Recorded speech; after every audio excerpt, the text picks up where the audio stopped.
नमस्कार फ्रेंड्स मु आपको स्वागत करुच्ची आम चैनल ओडिया सोर्स को। यहाँ हूँ आज आम सेकेंड वीडियो। आज आम डिस्कस करवा गोटे करेन्ट टॉपिक उपरे जोटा कि इलेक्ट्रॉनिक मीडिया एवं सोशल मीडिया रे बहुत चर्चित। चलते आरंभ करवा। सो फ्रेंड्स आज आम टॉपिक हूँ रानी पद्मावती तांकु नहीं रही विवाद एवं इतिहास।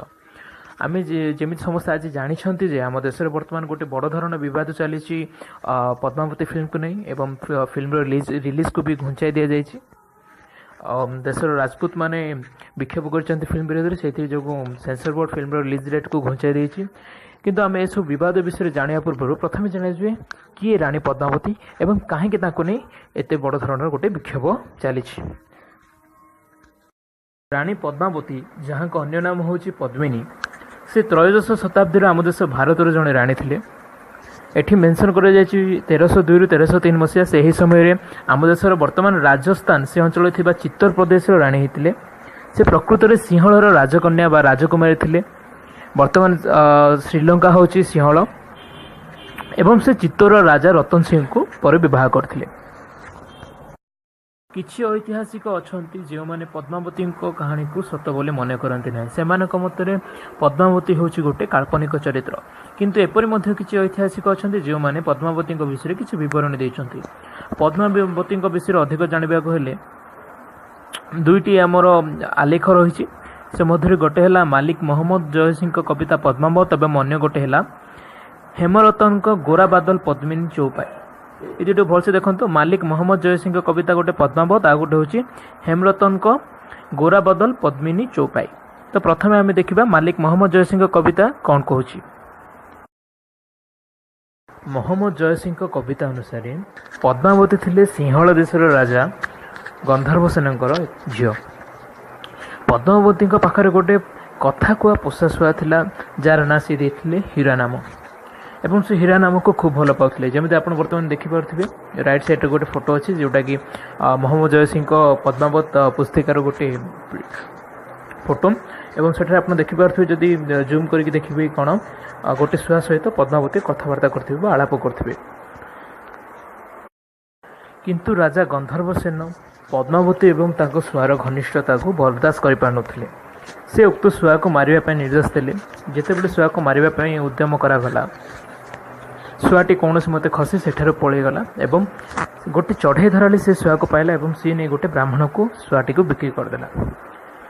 तो दिने से ब्राह्मण सहित छुआटी चित्तौर राज्य आड़ को गला एवं सेठी जे सी भेटिला राजा रतन सिंह को जी कि तत्कालीन चित्तौर साम्राज्यर राजा थिले। प्रथम तो मु क्षमा चाहिए कहीं चित्तौर राजा होचंती राजा रतन सेन। एठी भूली रतन सिंह लिखाई है। पुणी थर कहूँ चित्तौर राजा थिले राजा रावल रतन सेन। तांको पूरा नाम थिला रावल रतन सेन। तो पद्मावती एपरि लिखा जाइए जे सुआ जाई राजा रतन सेन को पाखरे पहुंची एवं तांको सिंहल राज्य विषय सब कही पद्मावती सुंदरता विषय मध्य कही। राजा रावल रतन सेन सुआटू सब कथा शुणिला पद्मावती मन में प्रेम भावना जात हो। से पद्मावती को साक्षात करने निज 16,000 सैन्य सामत धरी 7 समुद्र पारी होई सिंहल देश अभिमुखे यात्रा करती। सिंहल पहुँचला से पद्मावती को साक्षात न करि म्रियमाण होई आत्महत्या करिया जाती। सेठी तांको साक्षात भगवान शिव एवं पार्वती दर्शन दे कहते जे तुम्हें सिंहल देश पर आक्रमण कर एवं पद्मावती को अधिकार कर। तो सी भगवान को कथा शुणी सिंहल देश पर आक्रमण करती। किंतु ओलोटी राजा गंधर्वसेन ताको पराजित कर दियंती एवं ताको मृत्युदंड देवाई आदेश दियंती। किंतु सेतेबेले छुआ जाई राजा गंधर्वसेन को जाई कहे जे प्रकृत में राजा रतन सेन पद्मावती को विवाह करने इच्छा नहीं एठिकी आछंती। सेतेबेले राजा गंधर्वसेन पद्मावती एवं राजा रतन सेन विवाह कर दियंती एवं समस्त सैन्य सामंत सहित राजा रतन सेन एवं पद्मावती चित्तौर राज्य को फेरती। रतन सेन सिंहलू चित्तौर फेरुवा समय समुद्रदेव मन कले जे रतन सेन सबुठार सुंदरी नारी को विवाह कर अहंकारी हो जाती। तेणु से दंडित करने गोटे भयंकर बात्या सृष्टि कले। एथि रतन सेन एवं पद्मावती को छाड़ी अन्य समस्ते प्राण हराइले। पद्मावती रतन सेन ठारू अलग हो एक द्वीपर लगिले। ଏହି ସମୟରେ ସମୁଦ୍ରଦେବଙ୍କ କନ୍ୟା ଲକ୍ଷ୍ମୀ ରତନ ସେନଙ୍କ ପଦ୍ମାବତୀଙ୍କ ପ୍ରତି ଥିବା ପ୍ରେମର ପରୀକ୍ଷା କରିବାକୁ ଚାହିଁଲେ।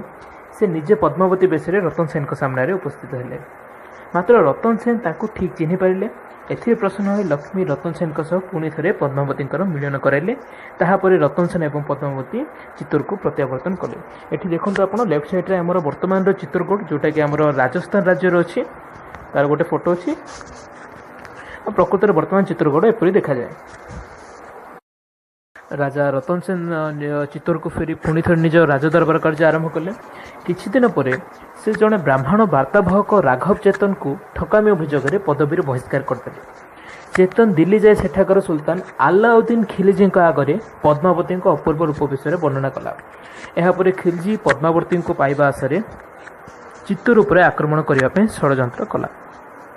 ଏବଂ ଆମର ମହମ୍ମଦ ଜୟସିଂଙ୍କ କବିତା ପଦ୍ମାବତୀରେ ବର୍ତ୍ତମାନ ପର୍ଯ୍ୟନ୍ତ ଆମ କନକ୍ଲୁଜନକୁ ଯାଉନି, ତାର ଉପସଂହାର କରିବିନି, କାହିଁକିନା ଆମର ହେମରତନଙ୍କ ଯେଉଁଟା ଅଛି ଆଉ ଗୋଟେ କବିତା ତା ବିଷୟରେ ମଧ୍ୟ କିଛି କହିବି, କାହିଁକିନା ଦୁଇଟା ଯାକରେ ଆଲାଉଦ୍ଦିନ ଖିଲଜୀଙ୍କର ଆକ୍ରମଣ ବିଷୟରେ ସମାନ ବର୍ଣ୍ଣନା ରହିଛି। ଚାଲନ୍ତୁ ଦେଖିବା। ବର୍ତ୍ତମାନ ପର୍ଯ୍ୟନ୍ତ ମୁଁ ଯାହା ସବୁ କହିଲି ତାହା ଥିଲା ମହମ୍ମଦ ଜୟସିଂଙ୍କ ପଦ୍ମାବତୀ କବିତାର କିଛି ଅଂଶ। ବର୍ତ୍ତମାନ ଆସନ୍ତୁ ଦେଖିବା ହେମରତନଙ୍କ ଗୋରା ବାଦଲ ପଦ୍ମିନୀ ଚୌପାଇ କବିତାରେ ପଦ୍ମାବତୀଙ୍କ ବିଷୟରେ କ'ଣ କୁହାଯାଇଛି। ହେମରତନ ନାମକ ଜଣେ ରାଜପୁତ ବ୍ୟକ୍ତି 1589 ମସିହାରେ ଗୋରା ବାଦଲ ପଦ୍ମିନୀ ଚୌପାଇ ନାମକ ଗୋଟିଏ ଗୀତ କବିତା ରଚନା କରିଥିଲେ। ସେଥିରେ ସେ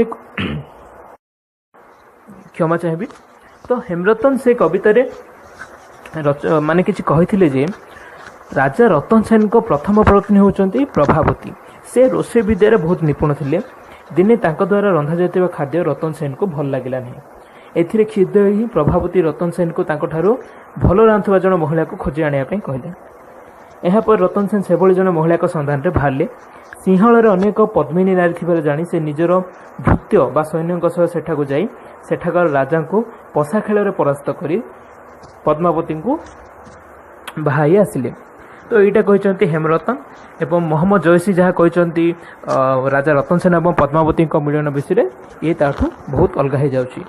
ଦେନ୍ ପୁଣି ଷ୍ଟୋରି ସେମ୍ ହେଇଯାଉଛି ଆମର କି କ'ଣ ନା ପଦ୍ମାବତୀ ଏବଂ ରାଜା ରତନ ସେନ ମିଶିକି ଚିତ୍ତୋର ଆସୁଛନ୍ତି। ଚିତ୍ତୋରରୁ ଆସିବା ପରେ ରାଘବ ନାମକ ଜଣେ ବ୍ରାହ୍ମଣ ରାଜାଙ୍କଠୁ ଅପମାନ ସ୍ୱରୂପ ପ୍ରତିଶୋଧ ନେବାକୁ ଆଲାଉଦ୍ଦିନ ଖିଲଜୀ ପାଖକୁ ଯାଇଛି ଏବଂ ତାଙ୍କୁ ଚିତ୍ତୋର ରାଜ୍ୟ ଉପରେ ଆକ୍ରମଣ କରିବା ପାଇଁ କହିଛି। ମୁଁ ଏଠି ଆଉ ଗୋଟେ କଥା କହିବାକୁ ଚାହିଁବି ଯେ ଯେଉଁ ଆମ ହେମରତନଙ୍କ କବିତାର ନାମ ଯେଉଁ ଅଛି ଗୋରା ବାଦଲ ପଦ୍ମିନୀ ଚୌପାଇ। ତ ଗୋରା ଓ ବାଦଲ ଏଇ ଦୁଇ ଜଣଙ୍କ ନାଁର ମଧ୍ୟ ଏଇ କାହାଣୀ ସହିତ ଗୋଟେ ବଡ଼ ସମ୍ପର୍କ ଅଛି, ଯେଉଁଟାକି ଆମେ ଆଗକୁ ଯାଇକି ଜାଣିବା। ବର୍ତ୍ତମାନ ଆଲାଉଦ୍ଦିନ ଖିଲଜୀ ଚିତ୍ତୋର ରାଜ୍ୟ ଉପରେ ଆକ୍ରମଣ କରି ପଦ୍ମାବତୀଙ୍କୁ ହାସଲ କରିବା ପାଇଁ ଷଡ଼ଯନ୍ତ୍ର କରୁଛି। ଖିଲଜୀ ବଂଶର ସବୁଠାରୁ ଶକ୍ତିଶାଳୀ ଏବଂ ପ୍ରଭାବଶାଳୀ ଶାସକ ଥିଲା ଆଲାଉଦ୍ଦିନ ଖିଲଜୀ। ସେ 1296ରୁ 1316 ଯାଏଁ ଦିଲ୍ଲୀରେ ଶାସନ କରିଥିଲା। ନିଜ ଶାସନ କାଳରେ ସେ ମଙ୍ଗୋଲମାନଙ୍କ ଆକ୍ରମଣକୁ ପ୍ରତିହତ କରିବା ସହିତ ରଣଥାମ୍ବୋର, ଚିତ୍ତୋର, ମାଲୱା, ସିୱାନା ଏବଂ ଜାଲୋର ପରି ହିନ୍ଦୁ ରାଜ୍ୟଗୁଡ଼ିକୁ ନିଜ ଅକ୍ତିଆରକୁ ଆଣିଥିଲା। ତାର ଆକ୍ରମଣ ଯୋଗୁଁ ଏସବୁ ରାଜ୍ୟରେ ଶାସନ କରୁଥିବା କେତେକ ହିନ୍ଦୁ ରାଜବଂଶ ଲୋପ ପାଇଯାଇଥିଲା। ଆଲାଉଦ୍ଦିନ ଖିଲଜୀ ଚିତ୍ତୋର ଉପରେ ଆକ୍ରମଣ କଲା, କିନ୍ତୁ ସେ ଗଡ଼ ଭିତରକୁ ପଶି ପାରିଲାନି। ତେଣୁ ସେ ଛଳନା କଲା ଏବଂ ରତନ ସେନଙ୍କ ସହ ଶାନ୍ତି ଚୁକ୍ତି କରିବା ବାହାନରେ ତାଙ୍କୁ ବନ୍ଦୀ କରି ଦିଲ୍ଲୀ ନେଇଗଲା। ରାଣୀ ପଦ୍ମାବତୀ ତାକୁ ମୁକୁଳାଇବା ପାଇଁ ରତନ ସେନଙ୍କ 2 ଜଣ ବିଶ୍ୱସ୍ତ କର୍ମଚାରୀ ବାଦଲ ଏବଂ ଗୋରାଙ୍କ ସହାୟତା ଲୋଡ଼ିଲେ। ଏଠି ଆସୁଛି ବାଦଲ ଏବଂ ଗୋରାଙ୍କ ନାମ। ମୁଁ କହିଥିଲି ଯେ ଏମାନେ କାହାଣୀର 2ଟି ମୁଖ୍ୟ ଚରିତ୍ର, କାହିଁକିନା ସେ ଅନୁସାରେ ହେମରତନଙ୍କ ଏ କବିତାର ନାମ ହେଇଛି ଗୋରା ବାଦଲ ପଦ୍ମିନୀ ଚୌପାଇ। ଗୌରା ଓ ବାଦଲ ରାଜାଙ୍କର ବହୁତ ବିଶ୍ୱସ୍ତ ଥିଲେ। ତେଣୁ ପଦ୍ମାବତୀ ତାଙ୍କଠୁ ସାହାଯ୍ୟ ମାଗି ଆଲାଉଦ୍ଦିନ ଖିଲଜୀଠୁ ରାଜା ରତନ ସେନଙ୍କୁ ମୁକୁଳାଇବା ପାଇଁ ଅନୁରୋଧ କରିଥିଲେ। ୟା ପରଠୁ 2ଟି ଯାକ କାହାଣୀର କଥା, ସେ ମହମ୍ମଦ ଜୟସିଂଙ୍କର ହେଉ କିମ୍ବା ହେମରତନଙ୍କର କାହାଣୀ ହେଉ, 2ଟି ଯାକର ଅନ୍ତ ପ୍ରାୟ ଗୋଟେ ଭଳି ହେଇଛି। ତ ଯେତେବେଳେ ପଦ୍ମାବତୀ ଗୋରା ଏବଂ ବାଦଲକୁ ଆଦେଶ ଦେଲେ ଯେ ଆଲାଉଦ୍ଦିନ ଖିଲଜୀଙ୍କ ଠାରୁ ରାଜା ରତନ ସେନଙ୍କୁ ମୁକ୍ତ କରି ଆଣିବା ପାଇଁ, ବାଦଲ ଏବଂ ଗୋରା ନିଜର ସହଯୋଗୀମାନଙ୍କ ସହ ପଦ୍ମାବତୀ ଏବଂ ତାଙ୍କର ସଖୀମାନଙ୍କର ଛଦ୍ମବେଶ ନେଇ ଦିଲ୍ଲୀ ଗଲେ। ସେଠାରେ ନିଜ ଛଦ୍ମବେଶ ଛାଡ଼ି ସେମାନେ ଖିଲଜୀଙ୍କ ସେନା ଉପରେ ଅତର୍କିତ ଆକ୍ରମଣ କରିଦେଲେ। ଏହି ଯୁଦ୍ଧରେ ଗୋରା ନିହତ ହେଲା, କିନ୍ତୁ ରତନ ସେନ ଏବଂ ବାଦଲ ଚିତ୍ତୋରକୁ ସୁରକ୍ଷିତ ଫେରି ଆସିଲେ। ରତନ ସେନ ଦିଲ୍ଲୀରେ ବନ୍ଦୀ ଥିବା ସମୟରେ ଚିତ୍ତୋରର ପଡ଼ୋଶୀ ରାଜ୍ୟ କୁମ୍ଭଲନେରର ରାଜା ଦେବପାଳ ପଦ୍ମାବତୀଙ୍କୁ ବିବାହ କରିବାର ପ୍ରସ୍ତାବ ଦେଇ ଜଣେ ଦୂତ ପଠାଇଥିଲେ। ରତନ ସେନ ଏହା ଜାଣିଲା ପରେ କୁମ୍ଭଲନେରର ରାଜାଙ୍କ ଉପରେ ଆକ୍ରମଣ କରିଥିଲେ। ଦେବପାଳ ଏବଂ ରତନ ସେନଙ୍କ ମଧ୍ୟରେ ହୋଇଥିବା ଯୁଦ୍ଧରେ ଉଭୟ ପ୍ରାଣ ହରାଇଲେ। ରାଜା ରତନ ସେନଙ୍କ ମୃତ୍ୟୁ ହୋଇଥିବା ଖବର ଶୁଣି ଆଲାଉଦ୍ଦିନ ଖିଲଜି ପୁଣି ଥରେ ପଦ୍ମାବତୀଙ୍କୁ ହାସଲ କରିବା ଆଶାରେ ଚିତ୍ତୋରଗଡ଼ ଉପରେ ଆକ୍ରମଣ କଲା। ଆଲାଉଦ୍ଦିନ ଖିଲଜି ଯେତେବେଳେ ରାଜାଙ୍କ ମୃତ୍ୟୁ ପରେ ଚିତ୍ତୋରଗଡ଼ ଉପରେ ଆକ୍ରମଣ କଲା, ଗଡ଼ ବଞ୍ଚାଇବା ଅସମ୍ଭବ ଭାବି ରତନ ସେନଙ୍କ ପ୍ରଥମ ପତ୍ନୀ ନାଗମତୀ ଏବଂ ଦ୍ୱିତୀୟ ପତ୍ନୀ ପଦ୍ମାବତୀ ତାଙ୍କ ଚିତା ଉପରକୁ ଡେଇଁ ସତୀ ହେଲେ। ସେମାନେ ନିଜ ଆତ୍ମାହୁତି ଦେଲେ। ତ ଏତିକି ପର୍ଯ୍ୟନ୍ତ ଷ୍ଟୋରି ଅଛି। ଏଠି ଆଉ ଗୋଟେ କଥା କହିବି ଯେ ହେମରତନ ନିଜ କବିତା ଗୋରା ବାଦଲ ପଦ୍ମିନୀ ଚୌପାଇରେ ରାଜା ରତନ ସେନଙ୍କ ପ୍ରଥମ ସ୍ତ୍ରୀଙ୍କ ନାମ ପ୍ରଭାବତୀ ଉଲ୍ଲେଖ କରିଥିବା ବେଳେ ମାଲିକ ମହମ୍ମଦ ଜୟସୀ ନିଜ କବିତାରେ ରାଜା ରତନ ସେନଙ୍କ ପ୍ରଥମ ପତ୍ନୀର ନାଁ ନାଗମତୀ ବୋଲି ଲେଖିଛନ୍ତି। ତ ଏତିକି ହେଉଛି ରାଣୀ ପଦ୍ମାବତୀଙ୍କ କାହାଣୀ। ବର୍ତ୍ତମାନ ପ୍ରଶ୍ନ ଆସୁଛି ଯେ ଫିଲ୍ମକୁ ନେଇକି ବିବାଦ କାହିଁକି? ଆଲାଉଦ୍ଦିନ ଖିଲଜି ସ୍ୱପ୍ନରେ ପଦ୍ମାବତୀଙ୍କ ନିକଟରେ ହେଉଥିବାର ଏକ ଅନ୍ତରଙ୍ଗ ଦୃଶ୍ୟ ପଦ୍ମାବତୀ ଫିଲ୍ମରେ ରହିଥିବାରୁ ତାହା ହିଁ ବିବାଦର ମୂଳ କାରଣ ପାଲଟିଯାଇଛି। ଯାହାକୁ ନେଇ ସୁଟିଂ ଆରମ୍ଭରୁ ହିଁ ଫିଲ୍ମଟି ବିବାଦରେ ଅଛି। ରାଜପୁତ ସଂଗଠନ ଫିଲ୍ମଟିରେ ପଦ୍ମାବତୀ ତଥା ରାଜପୁତମାନଙ୍କୁ ଅସମ୍ମାନିତ କରାଯାଇଛି ବୋଲି ଅଭିଯୋଗ ଆଣିଥିଲା। ଫଳରେ ଚଳିତ ବର୍ଷ ଜାନୁଆରୀ ମାସରେ ଯେଉଁଠି ଆମର ଜୟପୁରରେ ଏ ଫିଲ୍ମର ନିର୍ଦ୍ଦେଶକ ସଞ୍ଜୟ ଲୀଲା ଭଂସାଲୀଙ୍କ ଉପରୁ।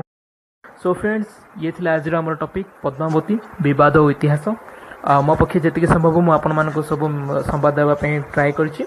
ଯଦି ଆପଣଙ୍କୁ ଏ ଭିଡ଼ିଓ ଭଲ ଲାଗିଥାଏ ତାହେଲେ ନିଶ୍ଚୟ ଲାଇକ୍ କରନ୍ତୁ, ସବସ୍କ୍ରାଇବ୍ କରନ୍ତୁ। ଏଇଟା ଆମର ଆଜି ନୂଆ ଚ୍ୟାନେଲ୍, ଆଉ ମୁଁ ଆପଣମାନଙ୍କ ପାଇଁ ନୂଆ ନୂଆ ଭିଡ଼ିଓ କରିବା ଟ୍ରାଏ କରିବି। ଯଦି ଆପଣଙ୍କୁ ଅଲଗା କିଛି ଟପିକ୍ରେ ଭିଡ଼ିଓ ଦରକାର, ସେ ସାମାଜିକ ପ୍ରସଙ୍ଗ ହେଉ ବା କୌଣସି ଶିକ୍ଷାଭିତ୍ତିକ ପ୍ରସଙ୍ଗ ହେଉ, ତାହେଲେ ଆପଣ କମେଣ୍ଟ କୁହନ୍ତୁ। ଆଉ ପ୍ଲିଜ୍ ସବସ୍କ୍ରାଇବ୍ କରନ୍ତୁ। ଆଗକୁ ପୁଣି ଦେଖା ହେବ ନୂଆ ନୂଆ ଭିଡ଼ିଓ ଏବଂ ନୂଆ ନୂଆ ଟପିକ୍ ସହିତ। ଧନ୍ୟବାଦ।